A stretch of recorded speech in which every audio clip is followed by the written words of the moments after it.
তোমরা সবাই কেমন আছো? আশা করি অবশ্যই তোমরা ভালো আছো। আজকে আমরা খুবই ইন্টারেস্টিং একটা টপিক নিয়ে আলোচনা করব। সেটা হচ্ছে বাস্তব সংখ্যা ও অসমতা। আমরা একটু বেসিক বিষয়াবলী নিয়ে আলোচনা করব।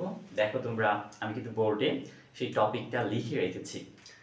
দেখো, সংখ্যা সংখ্যা আসলে দুই ভাগে ভাগ করা যায়। একটা হচ্ছে বাস্তব সংখ্যা, একটা হচ্ছে অবাস্তব সংখ্যা।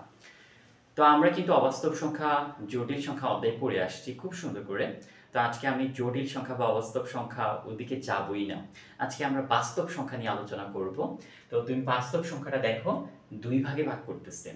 একটা হচ্ছে আপনার মূলদ সংখ্যা, আর একটা হচ্ছে অমূলদ সংখ্যা। এই বিষয়টা আসলে তোমরা অনেকেই গুলিয়ে ফেলো যে আসলে বাস্তব সংখ্যার মধ্যে মূলদ সংখ্যা আসলে কাকে বলে, অমূলদ সংখ্যা কাকে বলে। তো সেই বিষয়টা আজকে আমি তোমাদেরকে অনেক সুন্দর করে একটু গুছিয়ে বলে দিব। আশা করি তোমরা সমস্যা হবে না। তাহলে চলো শুরু করা যাক। তো দেখো, আমি এখানে লিখলাম, এই পাশে হচ্ছে তোমার মূলদ সংখ্যা, এই পাশে লিখলাম হচ্ছে আমরা অমূলদ সংখ্যা। তো তোমরা সবাই একটা বিষয় জানো খুব সুন্দর করে যে মূলদ সংখ্যাকে সাধারণত পি বাই কিউ আকারে প্রকাশ করে।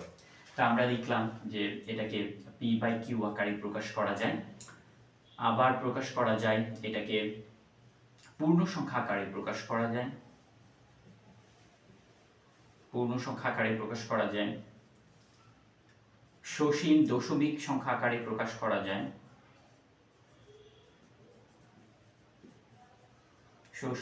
সসীম দশমিক সংখ্যা আকারে প্রকাশ করা যায়। চার হচ্ছে এটাকে পৌনঃপুনিক আকারে প্রকাশ করা যায়। পৌনঃপুনিক আকারে প্রকাশ করা যায়। এখন একটু খেয়াল করো। তো আমি প্রথমে একটা কথা বললাম যে তোমাদেরকে যে মূলদ সংখ্যা হচ্ছে কি পি বাই কিউ আকারে প্রকাশ করা যায়। তাহলে আমি প্রথমে আগে ডেফিনিশন দিই তোমাকে। এই পি এবং কিউ কি? পি এবং কিউ হচ্ছে এলিমেন্ট অফ জেড। তো আসলে জেড মানে কি? জেড হচ্ছে পূর্ণ সংখ্যা। পূর্ণ সংখ্যা হচ্ছে কি? খেয়াল করো, পূর্ণ সংখ্যা হচ্ছে এই যে দেখো এখানে লিখে রাখছি যে পূর্ণ সংখ্যা। পূর্ণ সংখ্যা হচ্ছে 0 plus minus 1 plus minus 2 plus minus হচ্ছে 3, এগুলো হচ্ছে তোমার পূর্ণ সংখ্যা। তার মানে হচ্ছে মূলত সংখ্যা কিন্তু একটা পূর্ণ সংখ্যা। তো আসলে তুমি বলতে পারো যে যদি আমার 1 হয়, মনে করো যে আমি প্লাস 1 ধরলাম, এই যে প্লাস 1 নিলাম, তো প্লাস দেওয়া কি কথা, না দেওয়া কি কথা। এখন আমার কথা হলো এই 1 কে তুমি আসলে কিভাবে বলতে পারো যে এটাকে পি বাই কিউ আকারে প্রকাশ করা যায়। দেখো, এই 1 কে কি আমি এভাবে লিখতে পারি না যে 1 বাই 1। তার মানে দেখো, এটা পি, এটা কিউ, মানে পি বাই কিউ আকার মানে হচ্ছে আমরা হচ্ছে কি ভগ্নাংশ আকারে প্রকাশ করতে পারি, মানে দুটি পূর্ণ সংখ্যার ভগ্নাংশ আকারে প্রকাশ করতে পারি। যেমন তুমি একটু খেয়াল করো, আমি যদি মনে করি যে 3/4 নিই, তাহলে এটা কিন্তু আমি হচ্ছে কি দুটি সংখ্যার মানে দুটি পূর্ণ সংখ্যার ভগ্নাংশ আকারে প্রকাশ করতে পারি। দেখো 3 হচ্ছে কি একটা পূর্ণ সংখ্যা, আবার 4 এখানে একটা পূর্ণ সংখ্যা, তাহলে দেখো 3/4 আমি ভগ্নাংশ আকারে প্রকাশ করতে পারতেছি, মানে পি বাই কিউ আকারে আমি হচ্ছে কি এখানে প্রকাশ করতে পারতেছি। এবং এখানে আরো একটা শর্ত আছে, এই যে কিউ নট ইকুয়াল 0, কারণ কিউ কখনোই শূন্য হতে পারবে না, কারণ শূন্য দিয়ে যদি তুমি পি কে বা যে কোনো মানকে ভাগ করে দাও তাহলে সেটা ইনফিনিটি হয়ে যাবে, অসীম হয়ে যাবে। তো আমরা আরো একটা বিষয় দেখতে পারি, সেটা কি? মনে করো এই শূন্য কিন্তু তোমার একটা মূলদ সংখ্যা। কিরকম শূন্য একটা মূলদ সংখ্যা? এই শূন্যকে তুমি কিন্তু চাইলেই 1 দ্বারা ভাগ করতে পারো, ঠিক আছে? কারণ এই যে দেখো পূর্ণ সংখ্যা, শূন্য কিন্তু আমার একটা পূর্ণ সংখ্যার সেটে পড়ে যায়, জেড এর মধ্যে পড়ে যায়, তাহলে শূন্য আমার হচ্ছে কি একটা পূর্ণ সংখ্যা, মানে শূন্য হচ্ছে কি একটা মূলদ সংখ্যা। তারপরে একটু খেয়াল করো, আমি 3 নম্বর স্টেপে চলে যাই। সসীম দশমিক সংখ্যা আকারে প্রকাশ করা যায়। এটা দ্বারা আসলে আমি কি বুঝাইছি? তো এখন একটু দেখো খেয়াল করো, মনে করো আছে 2.303 আছে। তো এখন তুমি কিন্তু এটা গণনা করতে পারো যে এই 303 পরে কি তার কোনো কিছুই নাই। তার মানে এটা সসীম, মানে গণনা করা যায় এমন দশমিক সংখ্যাকে তুমি মূলদ আকারে প্রকাশ করতে পারবা, মানে এটা আমরা কি বলবো? মূলদ সংখ্যা বলবো। তারপরে তুমি দেখো এরকম হতে পারে 4.555, এটারে কিন্তু আমরা বলতে পারবো হচ্ছে কি একটা মূলদ সংখ্যা, কারণ এরপরের সংখ্যাগুলো তুমি পড়তে পারতেছো, দেখতে পারতেছো, গুনতে পারতেছো, গণনা করা যায়, আমি জানি দশমিকের পরে আমার কি কি সংখ্যাগুলো আছে। তারপরে আমরা দেখি পৌনঃপুনিক আকারে আসলে যদি থাকে তাহলে সেটাকে আমরা মূলদ সংখ্যা বলবো। যেমন তুমি একটু খেয়াল করো, যদি এরকম থাকে, মনে করো 2.121212 এরকম যাচ্ছে, খেয়াল করো, তো এখন এই যে দেখো 1.2 মানে 1 2 এরকম কিন্তু পুনরাবৃত্তি হচ্ছে। যদি এমন একটা দশমিক সংখ্যা থাকে যেগুলা মানে আমার হচ্ছে পুনরাবৃত্তি করতেছে, তখন আমি আসলে এরকম লিখতে পারি 2.12 তার দুইটার উপরে পৌনঃপুনিক সাইন। তো এইটা দ্বারা আমরা কি বুঝি যে 1 2 এরকম কিন্তু অসীম সংখ্যক পর্যন্ত আসছে, তখন সেটারও আমরা বলতে পারবো এটা হচ্ছে কি একটা মূলদ সংখ্যা। আবার একটু বলি, মূলদ সংখ্যা হচ্ছে তুমি যদি পি বাই কিউ আকারে প্রকাশ করতে পারো, মানে দুটি সংখ্যার মানে দুটি পূর্ণ সংখ্যাকে যদি ভগ্নাংশ আকারে প্রকাশ করতে পারো, সেটাকে আমরা বলবো কি মূলদ সংখ্যা। মূলদ সংখ্যার ডেফিনিশনে বলতেছি পি এবং কিউ, এই পি এবং কিউ এটা এলিমেন্ট অফ জেড, মানে পূর্ণ সংখ্যার সেট হবে, মানে পূর্ণ সংখ্যার যে উপাদানগুলো আছে সেগুলো থাকবে। এবং এই যে নিচে কিউ আছে এটা কখনোই তোমার শূন্য হতে পারবে না। তারপরে একটু খেয়াল করো, তিনে আমরা বলতেছি দশমিক সংখ্যা হবে, মানে সসীম দশমিক সংখ্যা। দেখো 2.303 যেগুলো আমরা গণনা করতে পারি, এই যে দেখো দশমিকের পরে তিনটা সংখ্যা আছে, এরপরে আর কিছু নাই। তারপর হচ্ছে পৌনঃপুনিক হচ্ছে কি আকারে প্রকাশ করা যায়, তার মানে হচ্ছে দেখো 2.12, দেখো এটার উপরে একটা পৌনঃপুনিক, এখানে একটা পৌনঃপুনিক আছে। তো এইভাবে যদি আমরা পৌনঃপুনিক আকারে প্রকাশ করতে পারি তাহলে সেটারও আমরা মূলদ সংখ্যা বলবো। এখন আসো দেখা যাক অমূলদ সংখ্যা কি। অমূলদ সংখ্যা হচ্ছে স্যার যেটাকে আমরা সর্বপ্রথম হচ্ছে কি স্যার পি বাই কিউ আকারে হচ্ছে কি প্রকাশ করতে পারবো না। পি বাই কিউ আকারে কি করতে পারবো না স্যার? প্রকাশ করতে পারবো না। দ্বিতীয় শর্ত খেয়াল করো, যদি এটা বলতেছে আমার সসীম দশমিক সংখ্যা, তাহলে এটা হবে অসীম দশমিক সংখ্যা হয়ে যাবে। কি হয়ে যাবে? অসীম দশমিক সংখ্যা হয়ে যাবে। হ্যাঁ, তারপরে 3 নম্বর শর্তটা একটু খেয়াল করি, এখানে এটাকে পৌনঃপুনিক আকারে তুমি হচ্ছে কি প্রকাশ করতে পারবা না। তারপরে আমি আরো কিছু উদাহরণ তোমাকে দিতে পারি, যেমন মনে করো যে ই এর মান, পাই এর মান, যেমন বিষয় একটু খেয়াল করো তুমি, মানে এমন একটা সংখ্যা তোমার কাছে দিচ্ছে, মনে করো যে এখানে আছে 2.1 আছে, 2 আছে, 5 আছে, 6 আছে, মানে যে কোনো সংখ্যা হতে পারে, 7 8 9 তারপরে 10 dot dot dot dot dot dot, মানে এরকম অসীম পর্যন্ত আছে। এখন আমরা একটু বলো তো এই সংখ্যাটা কত আছে পিছনে, মানে এখানে দেখো অসীম পর্যন্ত আছে, তুমি কিন্তু আসলে জানো না এটার ভিতরে কত মান আছে। তুমি কি আদৌ জানো যে এই 10 পরে আসলে কত মান আছে? তুমি কিন্তু আসলে জানো না। তার মানে এটাকে তুমি আসলে পি বাই কিউ আকারে লিখতে পারবে না, যে উপরে কি পূর্ণ সংখ্যা হবে নিচে কি পূর্ণ সংখ্যা হবে এটা তুমি লিখতে পারবে না এক্স্যাক্টলি, কারণ 2.12 4 5 7 8 9 1 0 এরপরে আসলে কি সংখ্যা হচ্ছে সেটা আমি আসলে জানি না। তার মানে এটাকে আমি ভগ্নাংশ আকারে প্রকাশ করতে পারবো না।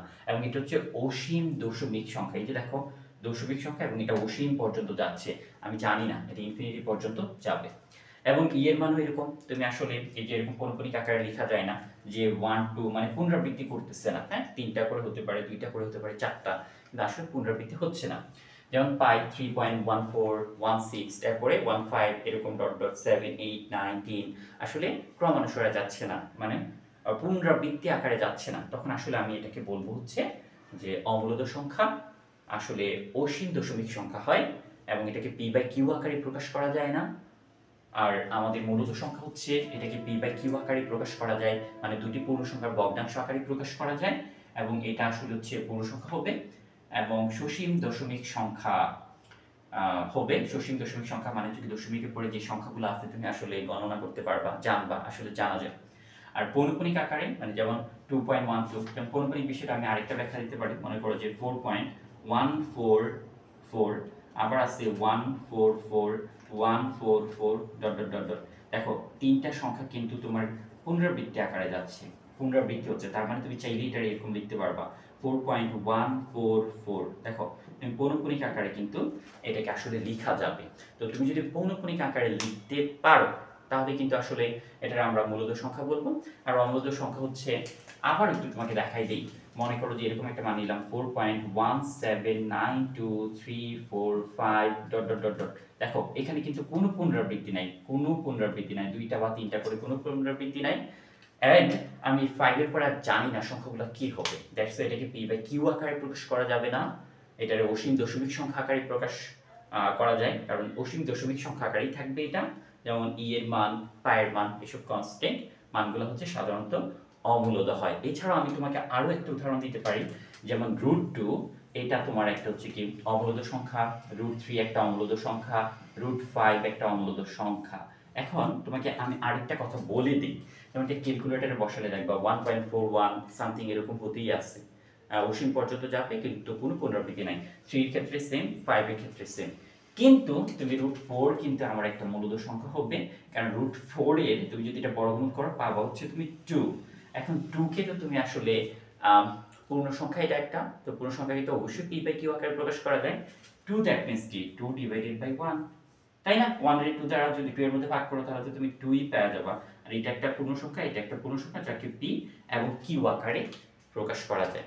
আশা করি মূলত এবং অমূলত সংখ্যা নিয়ে তোমাদের মধ্যে কোনো ঝামেলা থাকবে না, একদম সম্পূর্ণ বিষয় ক্লিয়ার হয়ে যাবা। তাও যদি তোমাদের মধ্যে কোনো সমস্যা দেখা দেয় অবশ্যই কমেন্টে আমাকে জানাও, আমি বিস্তারিত পরবর্তী লেকচারে নিয়ে আসবো।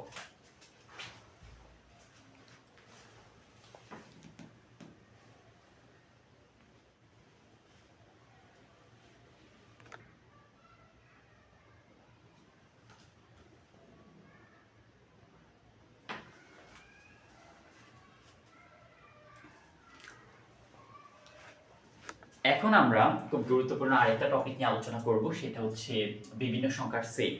আসলে বিভিন্ন সংখ্যার সেট সম্পর্কে আমাদের ভালো একটা ধারণা থাকা লাগবে। আমাদের যদি বিভিন্ন সংখ্যার সেট সম্পর্কে ভালো একটা ধারণা থাকে, তাহলে বাস্তব সংখ্যা এবং অসমতার মধ্যে যে অঙ্কগুলো আছে এগুলো আমরা খুব সহজেই করতে পারবো। আমাদের বেসিক বিষয়টা অনেক খুবই জোরদার হবে, খুব ভালো হবে, খুব মজবুত হবে। তো চলো আমরা বাস্তব সংখ্যার সেট প্রথমে 1 নম্বর একটু দেখি, খেয়াল করো। 1 নম্বরে আমাকে বলতেছে যে এটা বাস্তব সংখ্যার সেট। তো আমরা সবাই জানি বাস্তব সংখ্যার সেটকে সাধারণত আর দ্বারা প্রকাশ করা হয়ে থাকে। একটু মোটা হয়ে যাবে, তুমি এখানে মোটা করে দিবা অথবা এখানে একটা টান দিয়ে দিবা, আমরা যেটাকে বলি রিয়েল নাম্বার। ওকে, বাস্তব সংখ্যার সেটকে আসলে কিভাবে প্রকাশ করে একটু দেখো। আমরা একটু সংখ্যা রেখা আকারে দেখি তোমাকে। মনে করো যে একটা সংখ্যা রেখার মাঝখানে থাকে হচ্ছে 0। আমরা সবাই জানি একটা সংখ্যা রেখার মাঝখানে থাকে 0। ডান দিকে কিন্তু আমার ধনাত্মক মান হয়, এইদিকে আমার কি হয়ে যাবে ধনাত্মক মান, আর এইদিকে কিন্তু আমার ঋণাত্মক মান হবে। মানে 0 ডান দিকে হয় ধনাত্মক মান, বাঁ দিকে হয় ঋণাত্মক মান। আর আমি জানি না আসলে কতটুকু পর্যন্ত, তাই আমি বলতে পারি যে এটা হচ্ছে +∞ পর্যন্ত, এই দিকে হবে -∞ পর্যন্ত। তো আসলে বাস্তব সংখ্যা বলতেছে যে আমি যদি এটাকে ব্যবধি আকারে লিখি, খেয়াল করো ব্যবধি আকারে লিখলে আমরা এরকম হয়ে যাবে যে -∞ থেকে বড়, +∞ থেকে ছোট, এর ভিতরে যত সংখ্যা আসছে সবগুলো হচ্ছে কি বাস্তব সংখ্যার মধ্যে পড়ে যাবে। মানে -∞ থেকে, এটা ফার্স্ট ব্র্যাকেট, তো তার মানে হচ্ছে কি -∞ থেকে বড় যত মান আসছে, +∞ থেকে ছোট যত মান আসছে, সবগুলা কিন্তু আমার বাস্তব সংখ্যার মধ্যে পড়ে যাবে। আশা করি তোমরা প্রথম টপিকটা বুঝতে পারছো। দ্বিতীয় টপিকে একটু খেয়াল করো, মূলদ সংখ্যা। তো কিছুক্ষণ আগে তোমাদেরকে মূলদ সংখ্যা এবং অমূলদ সংখ্যা বিস্তারিত আলোচনা করেছি, তো আমি একটু সেট আকারে দেখাচ্ছি কিভাবে আসলে লিখে। তো তোমরা সবাই জানো মূলদ সংখ্যাকে সাধারণত হচ্ছে কি কিউ দ্বারা প্রকাশ করে দেবো। একটু মোটা করে দিবা লেখাগুলা, ওভারল্যাপিং করে দিবা। তো দেখো আসলে এটাকে সেট আকারে কিভাবে আমরা প্রকাশ করি।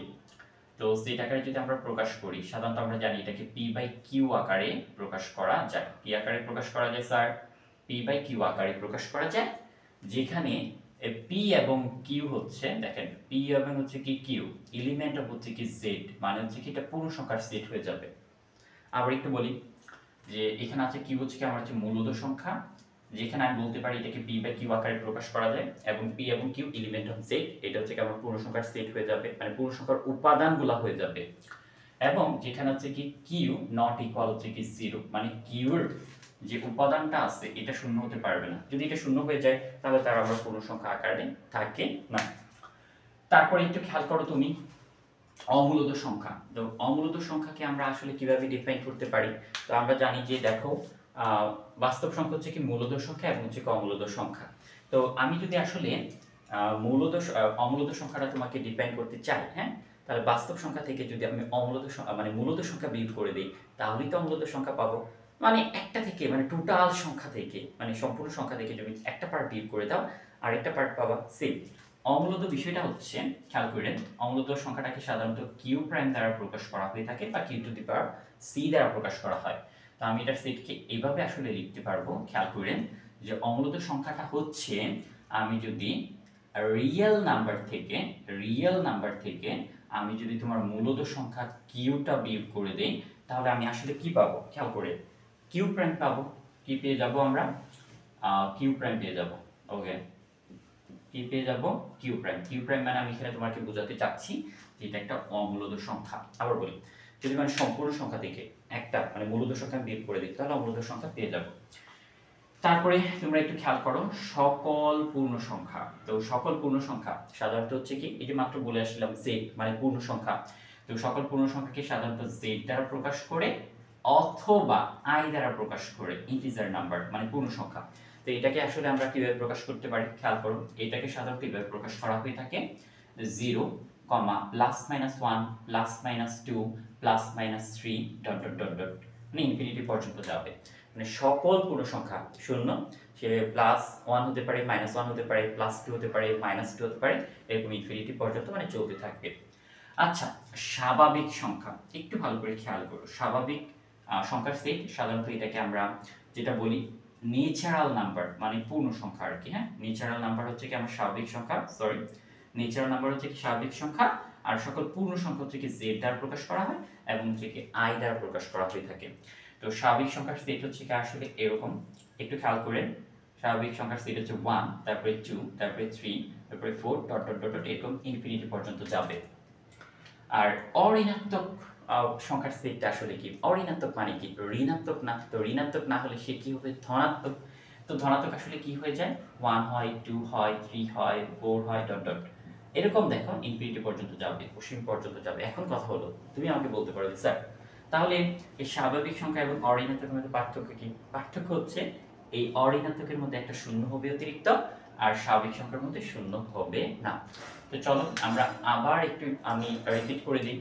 বাস্তব সংখ্যার সেট হচ্ছে কি রিয়েল নাম্বার, যে মাইনাস ইনফিনিটি থেকে প্লাস ইনফিনিটির ভিতর যত সংখ্যা আছে সবগুলো হচ্ছে বাস্তব সংখ্যার সেট হয়ে যাবে। আর মূলত সংখ্যা হচ্ছে স্যার কিউ দ্বারা ডিনোট করা হয়ে থাকে এবং সেট হচ্ছে পি বাই কিউ আকারে প্রকাশ করা হয়, যেখানে পি এবং কিউ হচ্ছে কি এলিমেন্ট অফ জেড মানে পূর্ণ সংখ্যার সেট। পূর্ণ সংখ্যা কি ছিল আমার এখানে? এই যে দেখো 0 হবে, প্লাস মাইনাস 1 প্লাস মাইনাস 2 এগুলো হবে। আর অম্লত সংখ্যা হচ্ছে কিউ প্রাইম। এখন আমি যদি বাস্তব মানে পুরো সংখ্যা থেকে যদি আমি শুধু মূলদ সংখ্যা বিয়োগ করে দিই তাহলে তো আমি অম্লত সংখ্যা পেয়ে যাব। আর সকল পূর্ণ সংখ্যা হচ্ছে এটাকে সাধারণত জেড অথবা আই দ্বারা ডিনোট করা হয়ে থাকে, যেখানে আমি বলতে পারি যে 0, plus minus 1 plus minus 2 plus minus 3 এই মানগুলা এরকম অসীম পর্যন্ত চলতে থাকবে। স্বাভাবিক সংখ্যার সেট হচ্ছে এটাকে নেচারাল নাম্বার n দ্বারা ডিনোট করা হয়ে থাকে। এটা হচ্ছে 1 2 3 4, এখানে 1 থেকে শুরু হয়ে একদম ইনফিনিটি পর্যন্ত যাবে। অঋণাত্মক সংখ্যার সেট হবে 0 থেকে শুরু হবে, 0 1 2 3 4 5 এরকম ইনফিনিটি পর্যন্ত হয়ে থাকবে।